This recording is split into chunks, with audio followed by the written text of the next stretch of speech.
Duck बोले डक बोले.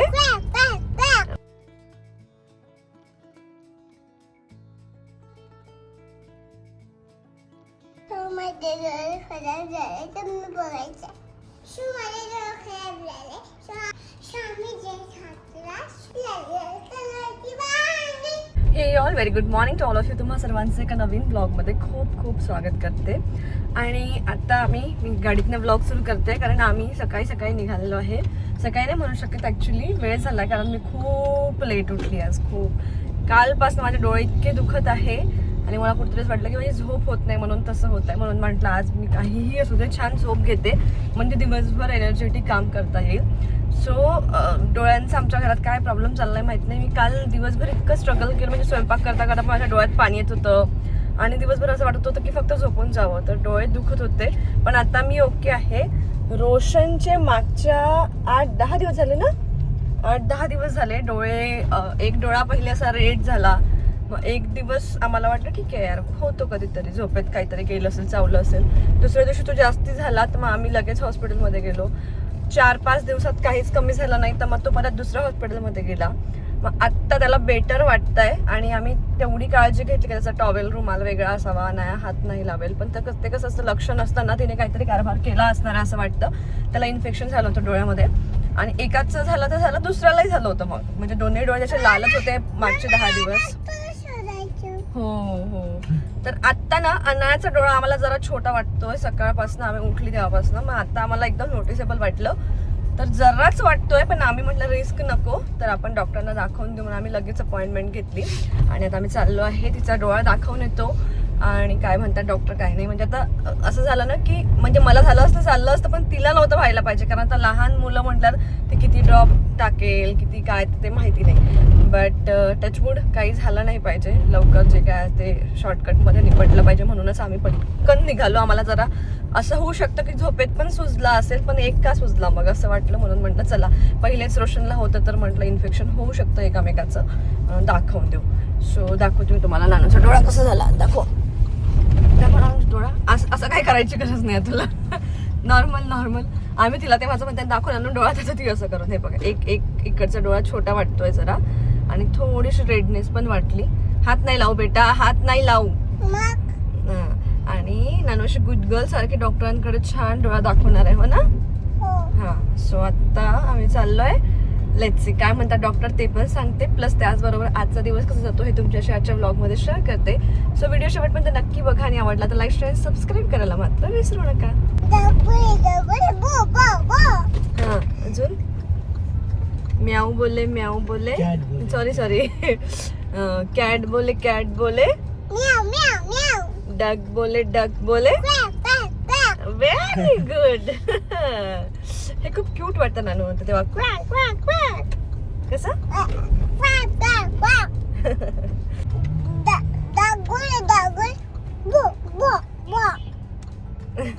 नानू डोळे उघडणार. करेक्ट. नानू कशी गले स्ट्रॉंग. नानूची काय आहे नानूची मजा. हे असं हात बीत कोणी सांगितलं बेटा पकडायला. असं हे काढ उशी. थांब. हा व्हेरी गुड. नानूला तर पहिलेच माहित आहे का काय करायचं. अरे असं नाही करू, पटकन टाकून घे. बाबा कसे टाकत होते, बाबाला कशी टाकून द्यायची तू असं. सो आम्ही हॉस्पिटलला जाऊन आलो आणि आल्याला मी स्वयंपाकाला लागली. सो अनाच्या डोळ्यात पण इन्फेक्शन झालं आहे आणि डॉक्टर बोलले की तुम्हालाही होऊ शकतं. तर त्याचं संसर्गजन्य नाही आहे म्हणजे त्याच्याकडे पाहून होणारं असं नाही आहे. पण आता तरी तो त्याचा रुमाल टॉवेल सगळं वेगळं ठेवतो आहे, पण तरी उशी म्हणा झोपताना ती त्याची यूज करते वगैरे. कितीही म्हटलं तरी तिला म्हटलं तरी ती अशी जातेच घेतेच आणि त्याच्यामुळे तिला झालं आहे. आता त्यांनी ड्रॉप वगैरे दिला आहे आणि एक 7-8 दिवस तरी लागतील असं त्यांनी सांगितलं बसायला आणि ट्यूब वगैरे पण दिला आहे. पण आतासाठी ना मी एकदम इंटरेस्टिंग गोष्ट बनवत आहे, ते म्हणजे केक. ॲक्च्युली माझ्याकडे मायक्रोवेव्ह आहे पण त्याच्यामध्ये प्रॉपर असं बेकिंग होत नाही आणि मला केक बेकिंग शिकायची खूप इच्छा होती खूप आधीपासून. सो माहीत नाही ते माझं कितपत होणार आहे, पण मी एक OTG मागवलेला आहे. मला मोठा पाहिजे होता कारण मोठ्या OTGमध्ये छान बेकिंग होते. सो मी एक 48 लिटर्सचा मागवलेला आहे आणि प्राची तुम्हाला माहिती असेल, नाही माहिती असेल तर मी सांगते. म्हणजे ती केक बनवते, केकचे ऑर्डर्स घेते. अनायाच्या बर्थडेचा वगैरे केक जर तुम्ही बघितला असेल, माझ्या बर्थडेचा केक बघितला असेल तर तीच बनवून देते नेहमी. तर मी तिला पण बोलवलं आहे की मला केक शिकायचा आहे. सो ती घेऊन आली आहे आणि आता कसा केक बनवते मी बघणार आहे. सोबतच तुमच्याशी पण रेसिपी शेअर करते आणि OTG कसा आहे काय नाही ते पण शेअर करते. सो चला मग आता ते बनवायचं आम्ही सुरू करतो आहे. तर हा आहे अगारो मार्वेल 48 लिटर OTG. आणि सगळ्यात आधी यामध्ये काय काय येतं आणि तो यूज कसा करायचा हे आपण बघूया. याला ग्लास डोर आहे आणि ते ओपन करण्यासाठी असं हँडल दिलेलं आहे.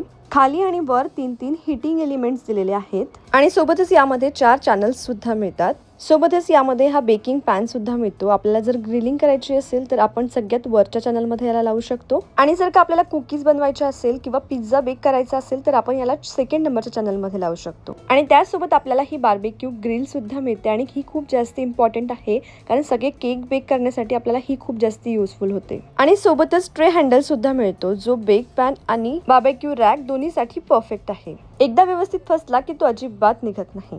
जेव्हा OTG हाय टेम्परेचरवर काम करतो तेव्हा ही एसेसरी खूप जास्त महत्त्वाची आहे. यामध्ये रोटेसरीचं फंक्शन सुद्धा दिलेलं आहे, त्याच्यामुळे रोटेसरीचा रॉडही यातच दिलेला आहे. यामध्ये 2 साईडला 2 फोक सुद्धा दिले आहे की ज्याने कुठलीही गोष्ट खाली पडणार नाही. रोटेसरीसाठी सुद्धा वेगळं हँडल दिलेलं आहे ज्याने हाय टेम्परेचरवर काढा घालायला त्रास होणार नाही. आणि रोटेसरीमुळे कुठलीही गोष्ट चारही बाजूने युनिफॉर्मली कुक होते. प्रॉपर व्हेंटिलेशनसाठी अवनला दोन्ही बाजूने वेंट सुद्धा दिलेले आहेत.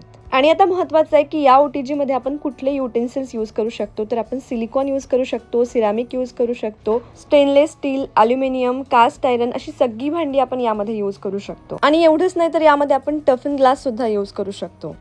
तर आता बेसिक फंक्शन कसं आहे ते बघितलं आपण OTGचं आणि त्यानंतर तो आम्ही केक बनवायला ऍक्च्युली सुरुवात करतो आहे. सो मला टी टाइम व्हॅनिला केक खूप आवडतो आणि तोच आम्ही आज बनवणार आहे. सो आता केक बनवायसाठी सगळ्यात पहिले आपल्याला OTG प्रीहीट करून घ्यावा लागतो. सो मी जे काही प्रोसेस करते ते सगळं A to Z तुमच्याशी शेअर करते. म्हणजे जर का तुम्हालाही केक बनवायचा असेल, तुमच्याकडे ऑलरेडी OTG असेल आणि तुम्हाला माहित नाही सेटिंग्स कशा करायच्या तर तुम्हाला हे कामी येईल म्हणून पण मी शेअर करते आहे. सो आता हे प्रीहीट करण्यासाठी सगळ्यात पहिले काय करायचं आहे, इथे फॅन मोडवर मी आणते आहे कन्व्हेक्शन आणि त्यानंतर इथे आपल्याला टेम्परेचर सेट करून घ्यायचं आहे. सो केक बनवण्यासाठी आपण 180 डिग्रीवर याला सेट करून घेऊ आणि त्यानंतर इथे आपण हे जे रॉड्स आहे ते दोन्ही रॉड्स ऑन करून घेऊ. सो दोन्ही रॉड्स ऑन करायचे म्हटलं म्हणजे इथे खालच्या ॲरोवर मी आणलेलं आहे. आणि प्रीहीटसाठी आपल्याला 10 मिनिट लागणार आहे. सो इथे 0 to 10, 10 to 20 इथे टायमर्स दिलेले आहे. त्याच्या अकॉर्डिंगली आपण 10 मिनिटवर याला सेट करायला ठेवू. आणि मी OTG प्रीहीटला लावलं 10 मिनिटासाठी. तेवढ्यात मी इथे केकचं प्रिपरेशन करून घेते. सो इथे 1 कप प्लस अर्धा कप मी प्रीमिक्स घेतलेला आहे. हे डायरेक्ट मार्केटमधून जे प्रीमिक्स मिळतं व्हॅनिला केकचं तेच घेतलेलं आहे आणि मी प्राचीला विचारून केक बनवते आहे. त्यामध्ये थोडंसं 2 चम्मच ऑइल टाकायचं आहे.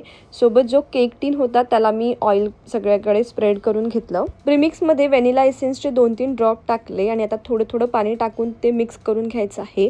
आपण ढोकळा वगैरे बनवतो तशा कन्सिस्टन्सीमध्ये इथे मला केकचं मिश्रण बनवून घ्यायचं होतं. मी इथे मिश्रण बनवत होती तेवढ्या वेळात प्राचीने केक टीनला थोडंसं ते प्रीमिक्स पण टाकून घेतलं आहे ऑइल लावल्यावर, म्हणजे केक पटकन निघतो. आणि आता तयार झालेलं केकचं मिश्रण केक टीनमध्ये काढून घेतलं. ते छान असं डॅब करून घेतलं. वरनं थोडं छान डेकोरेशनसाठी आपण ड्रायफ्रुट्स किंवा टुटी फुटी टाकू शकतो. तर इथे थोडेसे ड्रायफ्रुट्स मी ऍड केले आहेत. 10 मिनिट झाले होते आणि OTG प्रीहीट झालं होतं. तर प्रीहीट झाल्यानंतर त्याचा लाईट बंद होतो.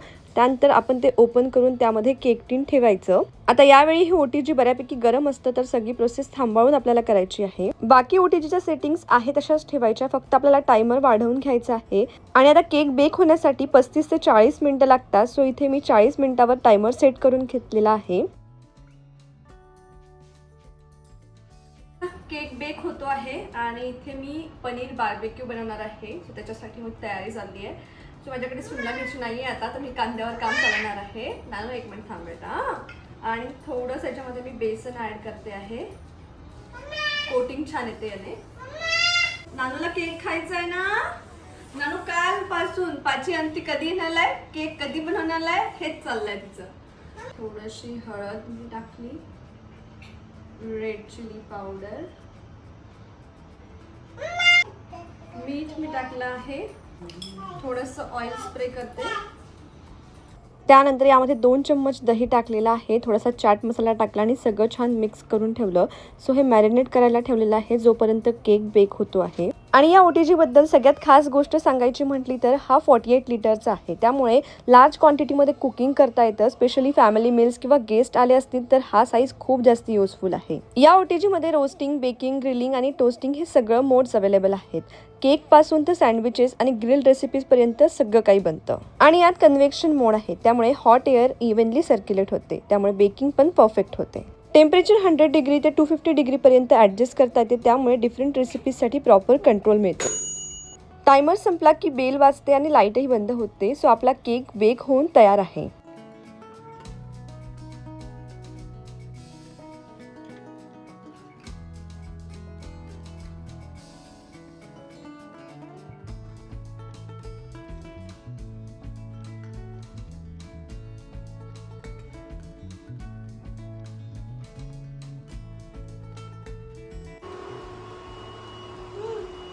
कसा झाला नानू? आवडलं तुला केक? केक नंतर OTG मी परत प्रीहीटला लावला पनीर बार्बेक्यूसाठी. आता एक महत्त्वाची टिप म्हणजे बेकिंग किंवा ग्रिलिंग करण्यापूर्वी OTG नेहमी प्रीहीट करायचा. साधारण 180 डिग्रीवर 10 ते 12 मिनिटं प्रीहीट केलं तर कुकिंगचा रिझल्ट खूप छान येतो. यात मोटराइज्ड रोटेसरी आहे, त्यामुळे होल चिकन, पनीर टिक्का, कबाब एकदम इव्हनली कुक होतात. पनीर बार्बेक्यूसाठी मी इथे कन्व्हेक्शन मोडवर ठेवलं आहे, सोबत 180 डिग्रीवर ठेवलेलं आहे. दोनही रॉड्स ऑन केले आहेत. पाहिजे तर आपण यामध्ये एक रॉडवरही करू शकतो. आणि एक 10 ते 12 मिनिटाचा मी इथे टायमिंग सेट केलेला आहे. Heat resistant tempered glass door आणि चेंबर लाईट असल्यामुळे बाहेरूनच कुकिंग मॉनिटर करता येतं. दरवेळी डोअर ओपन करून बघण्याची गरज पडत नाही. 2000 वॅट पॉवरफुल परफॉर्मन्स असल्यामुळे हीटिंग आणि कुकिंग दोन्ही फास्ट होतात. जर तुम्हाला बेकिंग आवडत असेल किंवा वर्सेटाईल OTG शोधत असाल तर हा 48 लिटर OTG डेफिनेटली ट्राय करा. सो अशा प्रकारे माझं पनीर बार्बेक्यू सुद्धा बनून तयार झाला आहे. सो OTGचा यूज झाल्यानंतर तो क्लीन करून ठेवणं तेवढंच महत्त्वाचं आहे. सो आमचा यूज झाला आणि तो थंड होऊ द्यायचा. गरम असताना त्याला क्लीन करायचं नाहीये. थंड झाल्यावर त्याला प्रॉपर क्लीन करून ठेवायचं आहे. आता क्लीन का करायचं? कारण जे काही आपण कुक करतो ते छोटं मोठं जर त्याच्यात सांडलेलं असेल आणि ते तसंच राहिलं तर ते तिथल्या तिथेच जळतं. आणि जेव्हा तुम्ही नेक्स्ट टाइम बेकिंग करत जाता किंवा काही कुक करत जाता त्यावेळी ते मग जळकट वास त्याला लागतो. त्याच्यामुळे OTG तेव्हाच्या तेव्हा क्लीन करून ठेवणं खूप महत्त्वाचं आहे. आता तो क्लीन कसा करायचा हे सुद्धा तेवढंच महत्त्वाचं आहे. सो जे इथलं आहे, आता माझा एकदम क्लीन आहे, पण इथे जर क्लीन नसेल तर इथे काही सांडलं असेल तुमचं, तो क्लीन करायसाठी एखादा सिंपल कापड यूज करायचा आहे तुम्हाला. ओला कापड नाही, नॉर्मल आपला सुक्का कापडच यूज करायचा आहे. आणि हे याच्या आतमध्ये असं असं क्लीन करून घ्यायचं. जे काही सांडलेलं वगैरे असेल ते असं तुम्ही क्लीन करून घेऊ शकता. ठीक आहे. आणि सगळ्यात बेस्ट तुम्हाला सांगते, जर तुम्ही कुक करताय आणि तुम्हाला माहिती आहे की काहीतरी खाली सांडणार आहे, त्या केसमध्ये तुम्ही खाली फॉईल पेपर टाकू शकता. म्हणजे तेवढी मेस होत नाही. फॉईल पेपर म्हणजे तुमचं काम झालं की तो फॉईल पेपर तुम्ही डिस्पोज करू शकता. सो तो एकदम बेस्ट ऑप्शन आहे. आता मी जेव्हा मगाशी त्याच्यामध्ये बेक केलं किंवा कुक केलं तेव्हा या ट्रेवर जे काही थोडंसं खराब झालं होतं, सो याचे जे ट्रे म्हणा किंवा ती नेट धुवायची झाली तर ती पण आपल्याला एकदम घासणीने वगैरे घासून काढायची नाहीये. सिम्पली आपल्याला क्लीन करायचं आहे ते.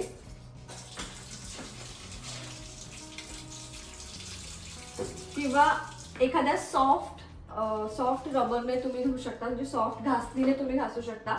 पण असं ताराच्या घासणीने वगैरे तुम्हाला रफली ते क्लीन करायचं नाहीये.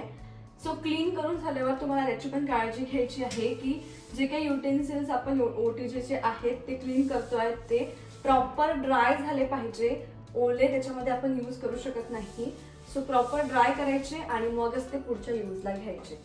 सो ह्या बेसिक गोष्टी आहेत क्लिनिंगच्या, त्या तुम्हाला लक्षात ठेवायच्या आहे आणि त्या खरंच खूप इम्पॉर्टंट आहे. तुम्हाला हे OTG बाहेरनं सुद्धा क्लीन करून ठेवायचं तर ते पण एकदम नॉर्मल ड्राय आणि सॉफ्ट क्लोथने क्लीन करायचं आहे. त्याच्यासाठी पण ओला कपडा वगैरे आपल्याला वापरायचा नाहीये. दिसत आहे सगळ्यांना. काय झालं तुझ्या डोळ्याला? तिकडे आरशात दाखव.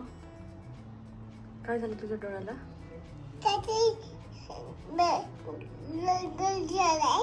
काय झालं? लाल लाल झालं. मग कशाने झालं मग पिल्लू?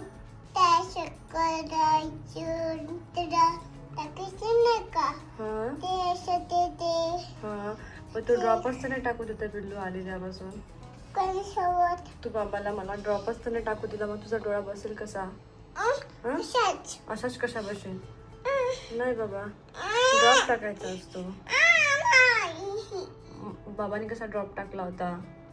बाबाने ड्रॉप टाकला होता ना, मग बाबाचा डोळा बसला की नाही?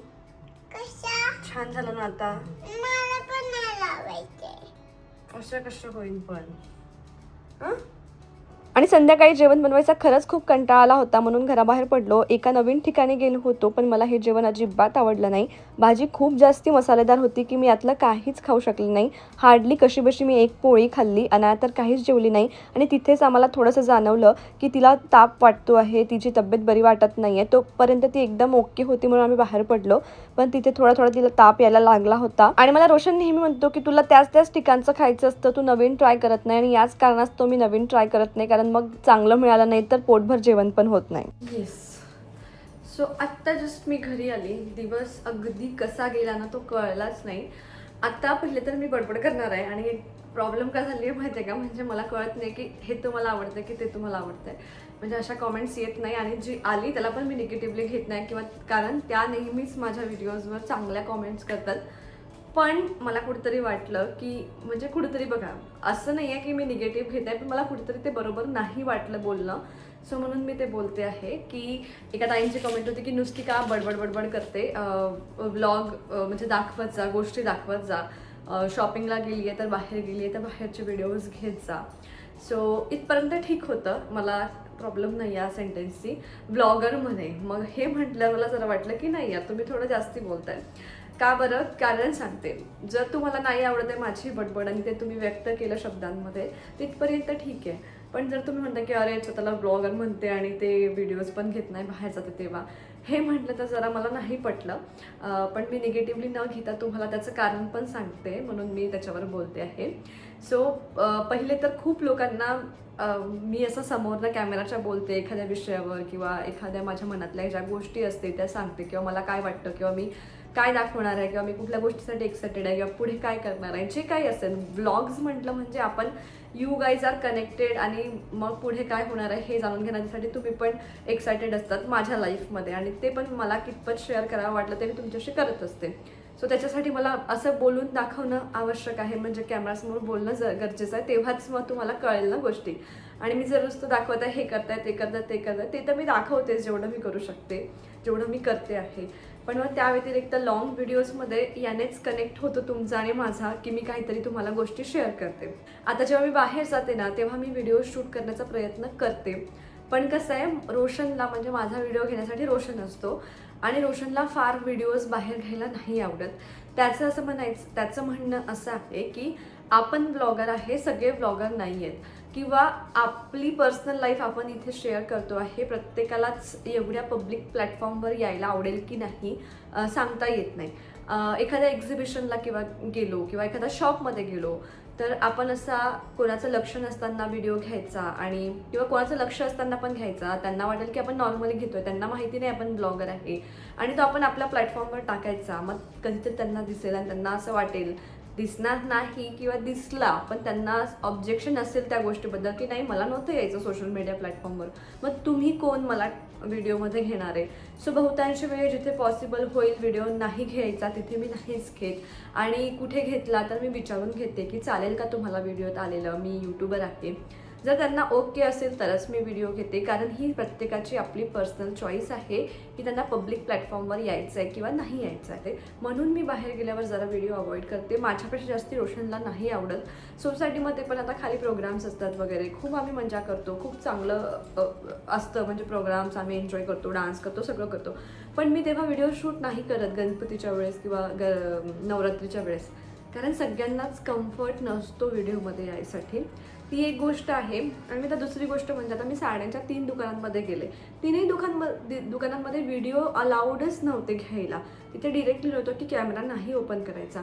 मग अशा ठिकाणी आपण त्यांचे रूल्स का तोडायचे, अशा ठिकाणी मी नाही करत. म्हणजे मी तशातली नाही आहे की नाही माझं चॅनल आहे तर मला व्हिडिओ घ्यायचीच आहे, मला असं करायचं आहे, मी अशातली नाही आहे. तुमच्या ठिकाणी जे असेल मी कुठेच आर्ग्युमेंट नाही करत. सो त्याच्यामुळे मग मी तिथे पण व्हिडिओ नाही घेतला. ज्या दुकानात व्हिडिओ घ्यायला त्यांनी अलाउ केलं विचारून मग मी व्हिडिओ घेतले आणि तेवढे तुमच्याशी शेअर केले. आणि बाहेर गेल्यावर माझ्या हातात अनाया असते, मी फक्त फोन नाही करू शकत. सो खूप साऱ्या गोष्टी असतात, म्हणून मग बाहेर गेल्यावर जरा व्हिडिओज नास्ती नाही घेतले जात. घरातलं मी तुमच्याशी काय आहे ते एकदम छान डिटेलमध्ये शेअर करते. प्लस माझी लाईफस्टाईल कशी आहे, माझं काय अपकमिंग प्लॅन्स आहेत, त्या सगळ्या गोष्टी मी तुमच्याशी शेअर करते. सो आजच्या दिवसात माझे खूप काही प्लॅन्स होते, पण तसं काही झालेलं नाही. असा दिवस एखादा निघतो की आपण खूप विचार करून ठेवतो, हे करायचं आहे ते करायचं आहे, पण तसलं काही होत नाही. सो आता शॉपिंग माझी तर लग्नाची पूर्ण झाली, तुम्ही बघितलं. मी ज्वेलरी वगैरे पण मागवली आहे, ती पण तुमच्याशी लवकरच शेअर करेल. आणि मी हळदीचा आणि मेहंदीचा ड्रेससुद्धा मागवला आहे ऑनलाईन. सो त्याच्यातले मला अजून मी ते ट्राय नाही केले, आले आहेत अजून.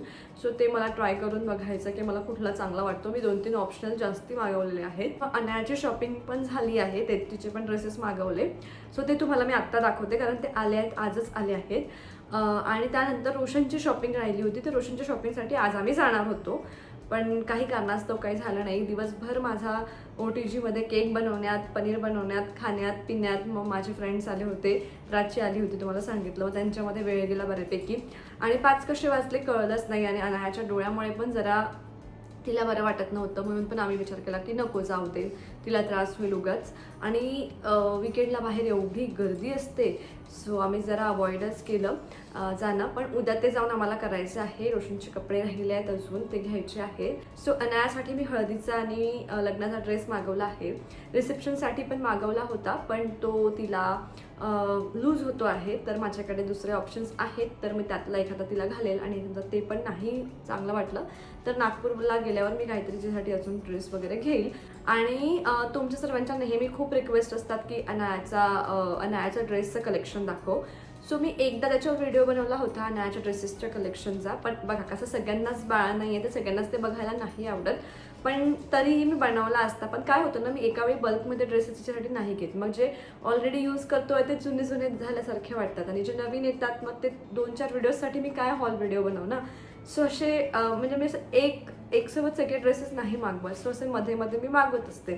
सो त्याच्यामुळे काय होतं, हॉल व्हिडिओ बनवता येत नाही. पण इथनं पुढे मी काय करेल, जे पण नवीन ड्रेसेस आले ना, आणि ब्लॉगमध्ये मी तुमच्याशी ते तेव्हा शेअर करेल की हे ड्रेसेस आलेले आहेत. हा ड्रेस मी आणण्यासाठी आत्ता घेतला आहे. तर म्हणजे हॉल व्हिडिओपेक्षा प्रत्येक वेळी तिचे जे काही ड्रेस कलेक्शन आहे ते तुमच्याशी शेअर केलं जाईल. घालणार का? नाही पाहिलं का, मी तिला म्हटलं नानू तुझे ड्रेसेस आले का, पण मी घालणार नाही तो. का बरं ग? मी घालणार नाही, तू दाखव पण. सो हा ड्रेस नानूचा हळदीसाठी असणार आहे. येल्लो रेड मध्ये आहे कॉम्बिनेशन, छान वाटतो, ट्रेडिशनल आहे. साईज तर बघू दे नानू, साईज घ्यायचं का नाही? तू बसली आता, मग तू उठू नाही शकत का बेटा?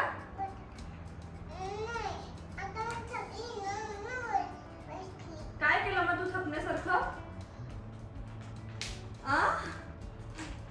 काय केलं बेटा तू थकण्यासारखं? हा लग्नासाठी आहे नानूचा ड्रेस. मी घालू का? मी घालू का नाही? तर हा ड्रेस नानूचा लग्नासाठी घेतला, हा रिसेप्शन साठी घेतला होता, पण हा जरा नानूला मोठा होतोय. खूप मस्त दिसतो असं. काय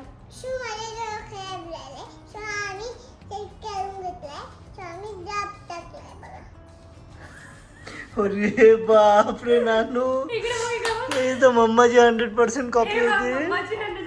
सो आता आम्ही हे केलंय, सो आता आम्ही चेक करून घेतलाय, सो आता आम्ही ड्रॉप टाकलाय. बापरे, वन मोर टाइम प्लीज. हा एकदा सांगून दे काय झालं.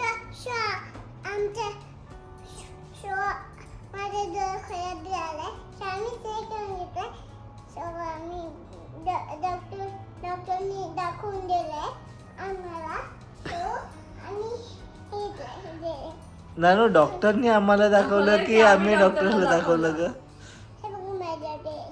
बरं दाखव आता. नानूच दाखवणार नानूचे ड्रेसेस. हा, दाखव दाखव. चल एक एक. आता हा कोणत्या कलरचा आहे बेटा तू ड्रेस? बदाम कलर. बदाम कलर. बदाम कलर ब्लाऊन. ब्लाऊन का? हा ब्लाऊन आहे का बेटा? हा ब्लाऊन आहे. नाही व्हाईट कलर. White colour. बर स्वामी हे करताय. स्वामी हे केलंय. आणि हे बदललेलं आहे. Very good. हा. मागे थोडी कधी घालणार मागे. आहे तू आता हे ड्रेस नानू? उद्या गत्तू मामाच्या लग्नात. जर तुम्हाला लग्न करणार आहे मग हा होते का बघा. तुला होते का हा बघा? हा. होते होते. सो हे माझं ड्रेसेस स्वामी हे केलाय. हा हा हा कोणता कलर सांगितलं नाही तू सगळ्यांना? Yellow colour. अच्छा. हा पिंक कलर. हा पिंक आहे. नाही हा मग हा पॅन्ट आहे. हा पॅन्ट आहे. हा हा हा. तो आम्ही चेक करून घेतलाय. स्वामी हे बघा. तुम्ही चेक करून घेतला का? हा तुम्ही चेक करून घेतला? कसा चेक केला? तुम तुम तुम आम्ही चेक केलं आधी. हा तो आम्ही बघलं. हा. तो आम्ही देसी गरम होता. चेक करताय. स्वामी चेक करून देतो. स्वामी जे घातला सो गुलाबी गुलाबी लाल आहे करायचे. गुलाबी गुलाबी लाल आहे तुझी शेंगारी वाल जीवाचे साऱ्याने आ तळी आलू सरोती आ लाल लाल कलरची बांगडी बांगडीचा कलर लाल तर शपाटचा सरू कलरची बांगडी बांगडीचा कलर लाल समाज शेवट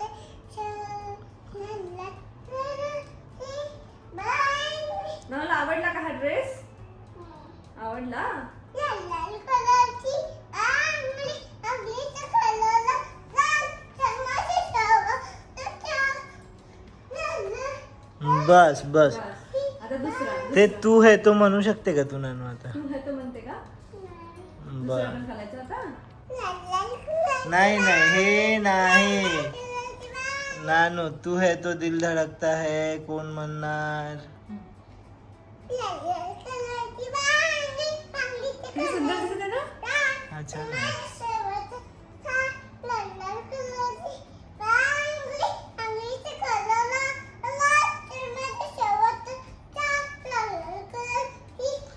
ए बस रे बस रे.